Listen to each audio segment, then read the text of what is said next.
traffic na sila. At welcome back mga sir sa ating panibagong video na ito. And for today's video mga sir, i-share ko lang sa inyo yung 5 bagay na nagustuhan ko kay Aerox V3. At syempre yung 2 bagay naman na hindi ko nagustuhan kay Aerox V3. At actually mga sir, 6 months na natin gamit itong si Aerox V3. Or perfect timing naman na siguro to para makapagbigay ako ng opinion sa inyo regarding sa motor na to na gamit natin. Nung sa ganun, doon sa mga nagbabalak pa lang bumili, pwede nyo gawing reference itong video natin. So tara, simulan na natin mga sir. At syempre doon natin sisimulan sa mga 5 bagay na nagustuhan ko kay Aerox V3. So unahin na natin dyan yung looks ngayon ni Aerox V3 mga sir. So as you can see mga sir, hindi lang sa bagong design nangingibabaw ngayon si Aerox V3, kundi pati rin sa kulay. Kasi kung mapapansin nyo, kagaya ng gamit natin ngayon, parang ito na yata yung kakaibang kulay na inilabas ni Yamaha, no? Actually mga sir, ito hindi naman siya talaga totaling puti, dahil pagka tinignan nyo siyang mabuti, lalo na pagka naaarawan siya,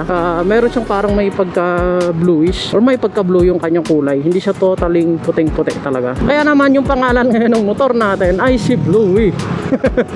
So kung napanood nyo yun, yung previous vlog namin ni Mrs., nabanggit ko yan doon na si Bluey yung pangalan ng motor natin, dahil inspired din siya doon sa pinapanood ng panganay namin na anak, which is yung Bluey na palabas, yung sila Bingo tsaka si Mom and Dad. Nakakatuwa lang at saka sobrang nawiwili ako pag nanonood sila noon. So yun mga sir, doon hango yung pangalan nitong motor natin. At yan nga, pinangalanan na natin talaga siya, no? At isa pa mga sir, kung makikita nyo naman talaga, kahit saan anggulo nyo tignan sa Aerox V3, talagang sobrang pogi niya na mga sir. Hindi na maipagkakaila yun. Yung Aerox V1 at V2 rin, talagang di ba, sobrang pogi rin naman.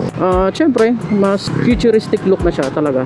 Alam niyo yun. And then, pangalawa, mga sir, is yung performance naman ni Aerox V3. So, I think mga sir, pagdating sa performance, nangingibabaw yung handling. Yung feeling na parang ang gaan-gaan ng motor na to. Saka yung kapag tumatakbo na siya, yung sobrang tuwid niya, yung pakiramdam na ganun, may ganun siyang signature eh. Kasi actually, yung feeling na ganito, hindi lang naman kay Aerox V3 mga sir. Kay Aerox V1 at V2 noon, naramdaman ko rin yung ganitong pakiramdam na sobrang tuwid niya sa kalsada talaga. Yun nga lang, kung akong tatanungin nyo mga sir, parang feeling ko mas smooth ngayon manakbo sa Aerox V3 talaga. So anong basehan ko kung bakit ko nasabi yun? Actually mga sir, sa mga hindi nakakaalam, yung uncle ko kasi noon nagkaroon siya ng Aerox V1 at ngayon yung motor niya Aerox V2. So sa madaling salita, may idea na talaga ako sa performance na meron si Aerox talaga kahit noon pa. Kaya isa siguro yun sa may malaking influensya talaga sa akin, kung bakit nagustuhan natin sa Aerox sa dinami-dami ng motor. Ito talaga yung napili natin. Syempre mga sir, pagdating naman sa fuel consumption, hindi yan mawawala. Ngayon mga sir, kung makikita nyo, ayan, 37.8 nag-average yung sa akin. Pero usually sa driving habit na meron ako mga sir, nakukuha natin is 37 to 38 talaga kilometer per liter. And then dun sa 37 to 38 kilometer per liter na yan mga sir, meron din medyo pasundot-sundot na takbo. Pero pag literal talaga na sobrang chill ang matakbuhan, last week nakakuha ko ng 41.9 kilometer per liter naman. So kung tatanungin nyo ako kung tipid ba si Aerox V3, ang masasabi ko lang mga sir, yes, tipid siya. Para sa akin ewan ko lang sa iba. Pero yung sa ini-endorse or sa kinukomersyal ni Yamaha kay Aerox na 45 km per liter, hindi ko lang sure kung talaga nakukuha yun. Pero again, yun nga, yun yung mga nakukuha ko lang na average fuel. So para may idea lang kayo. Well, alam nyo mga sir, pagdating naman sa ganyan, sa fuel consumption na yan, I think talagang dedepende na lang din yan kung anong driving habit meron kayo, diba? At saka syempre, again, dito sa motor natin, wala pa naman akong binabago sa CVT, sa engine, even yung pipe niya stock pa din. So ewan ko lang, pagka nagpalit tayo, ganun pa rin ba yung magiging konsumo. So hindi ko lang sure mga sir. Naku, na-traffic na yung mga loading natin,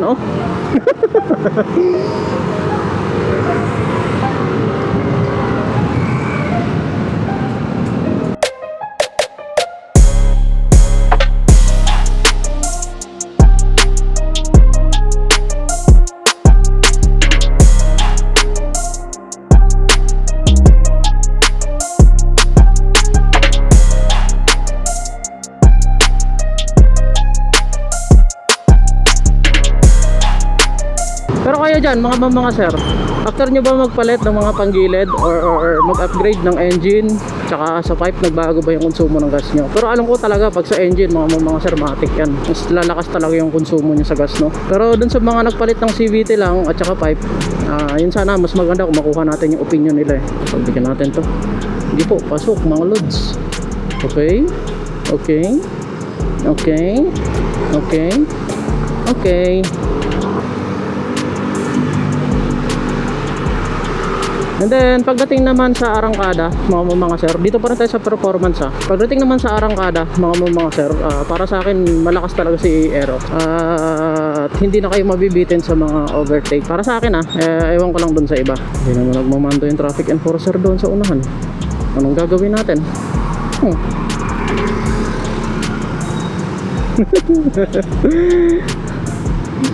Ang cute.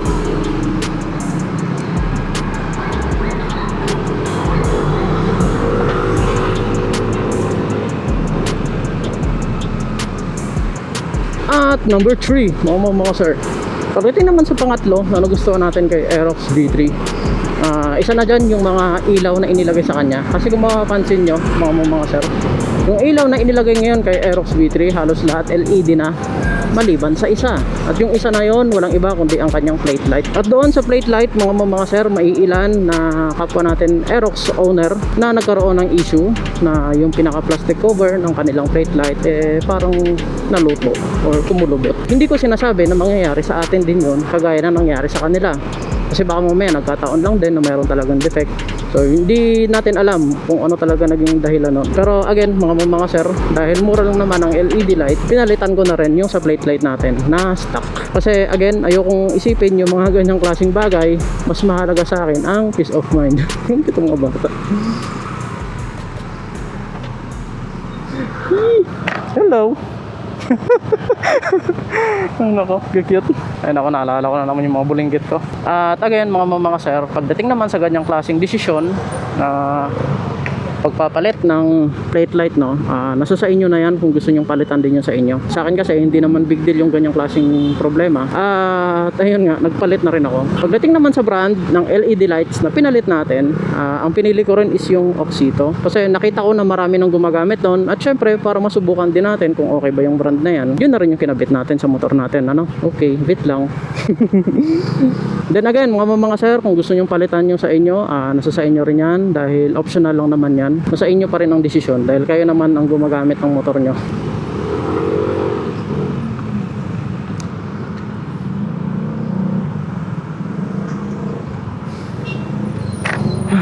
Init. Ay naku po. Let's go. Ang init, Diyos ko po, grabe. Woo. At isa pa mga sir, sa ilaw pa rin tayo. Isa pa sa pinakamalaking upgrade na talagang makikita nyo kay Aerox V3 ngayon, yung kanyang headlight. At ito, correction lang mga sir, yung headlight na inilagay kay Aerox V3, hindi po ito projector, para lang doon sa hindi nakakaalam. Ang nakalagay na ilaw kay Aerox V3 mga sir is LED pa rin. Mas upgraded version siya ng LED lights, okay? Yung pinagkaiba na ito mga sir, doon sa mga naunang version ng Aerox V3 na headlight is mas pulido na ngayon yung buga ng ilaw ni Aerox V3. Kumbaga, yung pinaka-bato na ilaw ni Aerox V3 ngayon, mas kitang-kita mo na kung hanggang saan lang yung kanyang sakop. Kasi doon sa B1 at B2, mga sir, is parang medyo kalat pa siya. Parang sabog kung titignan nyo. Ito ngayon, kung makikita nyo, mas pinong-pino na siya, no? At syempre, yung chips din na ginamit nila dito sa ilaw na to, syempre, mas upgraded version na rin yun. At again, hindi pa projector to, mga sir, para lang maging klaro sa inyo, no? At saka mga hindi pa nakakaalam talaga. Pero again, mga sir, pag pinag-compare nyo yung ilaw ni Aerox V3, yung stock headlight ni Aerox V3 doon sa stock headlight ni Aerox B1 at B2, sobrang laki talaga ng difference mga sir. Makikita nyo naman talaga. Grabe, napalaban tayo sa traffic guys. Pero alam niyo yun, yung kahit traffic naman, hindi mahirap isingit, hindi rin mahirap dalhin. Dahil gaya nasabi ko sa inyo kanina, sobrang stable niya, sobrang smooth niya talaga manakbo. Ang init po, ang init. Ang init sa earth. Rush hour na kasi mga sir. Usually pag rush hour ganito naman talaga palagi, ma-traffic na. Mga probinsya lang ata yung mga hindi nata-traffic, Pag dito sa Metro Manila, ano pa bang aasahan natin? Ay nako, sanay-sanayan lang yan, di ba? Hindi pa tayo dito. Mas mabilis ang galaw dito sa kaliwang side. At syempre, number 4, isa sa mga most requested ito noon ng mga Aerox user na sabi nila, sanang araw yung hulihang preno, sana nga daw ginawa ng disc brake. This time, kay Aerox V3, ito na po, inilagay na nila. At isa ito sa pinakamalaking upgrade talaga na ginawa kay Aerox V3, mga sir. Hindi mo na kailangan magpa-convert pa. Tsaka ang mahal din magpa-convert, from drum brake to disc brake, napakalaki ng mga sir, nang uubusin din. Dito kay Aerox V3, ito na, pinackage na nila lahat. Napaka napaka-solid talaga. Kaya alam nyo, kung akong tatanungin nyo, itong version ngayon ni Aerox V3 yung parang masasabi kong ano jump pack talaga sa upgrade kumbaga. Ang galing At syempre, panglima, mga sir, na nagustuhan natin kay Aerox V3. Yay! Ang lakas. Aray mo. Grabe yun, sir. Kaya mapapansin nyo mga sir, pag pinag-compare nyo yung front suspension ni Aerox V3 doon sa V1 at V2, pero para sa akin hindi naman masyadong pansinin. Pero sabi nila mas tumaba na daw. Ewan ko. sabi ni Yamaha din. Nasa website din nila yun. At syempre, yan ang 5 bagay na nagustuhan natin kay Aerox V3 mga sir.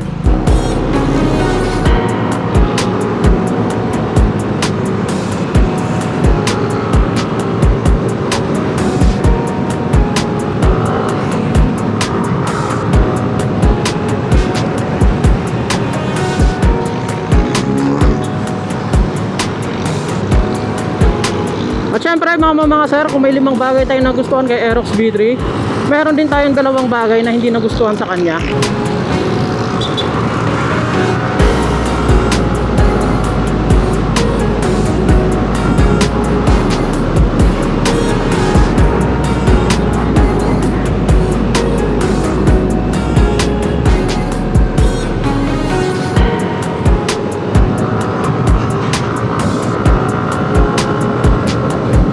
Number 1 mga sir, so hindi natin nagustuhan kay Aerox V3, I think lahat makaka-relate dito.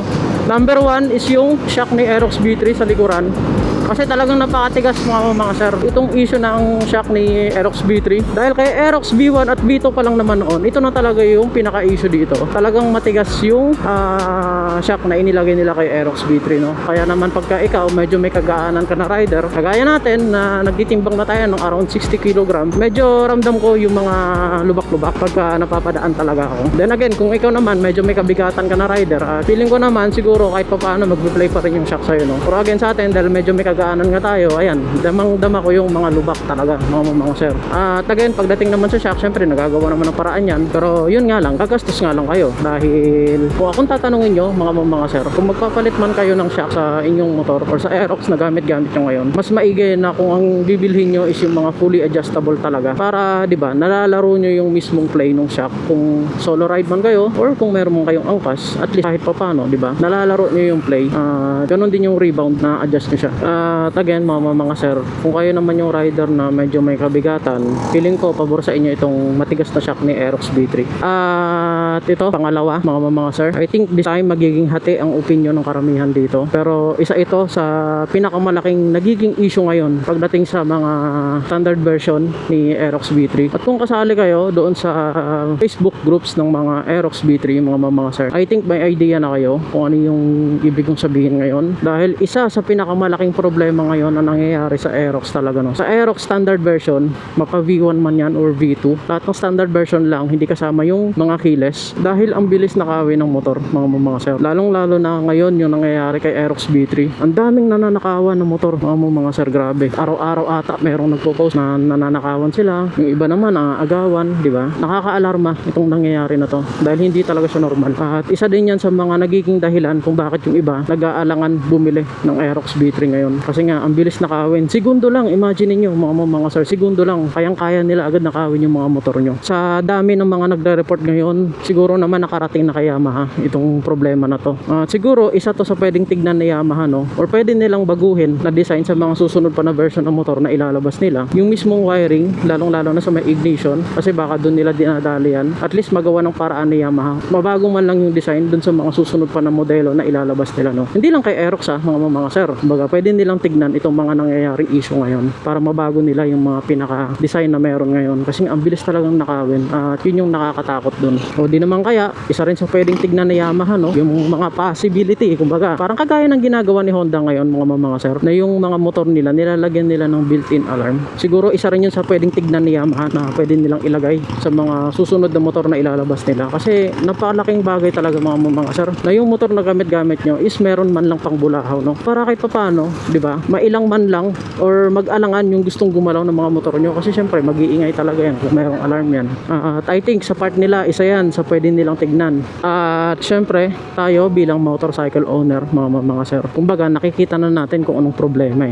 di ba? Ngayon kung pwede naman nating gawa ng paraan yung problema na yun, why not naman, di ba? So again, isa na dyan yung pwede nyong i-consider mga sir is pwede kayo mag-invest dun sa mga anti-theft system. So isa na dyan yung mga GPS tracker at alarm na pwede nyong ilagay sa mga motor nyo. And then kung nag-worry naman kayo pagdating sa mga warranty, pwede kayong gumamit ng portable alarm or portable na GPS tracker dahil ang dami na pong mabibili sa market ngayon mga sir. Ang dami nyo ng choices. At again mga sir, isa yan sa pinaka highly recommended na talagang dapat nyong i-consider ngayon as investment dito sa mga motor nyo. Kahit anong klase pang motor na gamit mo. Pagka ang ginawa nyong setup is yung mga portable na GPS tracker at portable alarm, sa ganyang way mga sir, wala kayong kailangan gawin sa pinaka-wiring. So ibig sabihin nun, hindi mabuvoid yung warranty ng mga motor nyo. Isa yan sa pinaka pwede nyong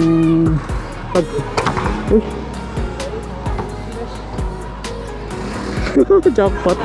Kinamahan tayo ng bola pero hindi naman pero again isa yan sa mga pwede nyong pagpilian mga sir. Kung ang pipiliin nyo naman yung mga magmo-modify pa ng wiring, yun talaga mabuvoid yung warranty nyo dyan mga sir, panigurado. Nakakapag-invest nga tayo dun sa mga mahaling accessories, di ba? Much better na unahin nyo to mga sir dahil napaka-importante talaga nito. Lalo sa panahon natin ngayon, ang daming hindi lumalaban ng patas, di ba? So maging responsable na lang tayo bilang motorcycle owner. Meron ding mga dislock, di ba? Ang daming pagpipilian ngayon mga sir. Then kung interesado kayo dun sa ginamit natin, pati yung link ng product nilagay ko na dyan sa may description dun sa previous video natin, panoorin nyo na lang. At again mga sir, kung meron kayong mga ideas para mas ma-protectionan palalo yung mga motor natin, diba? Comment nyo na dyan sa baba. Nang sa ganon, maging aware lahat ng kapwa natin riders sa mga pwede nilang gawin sa mga motor nila.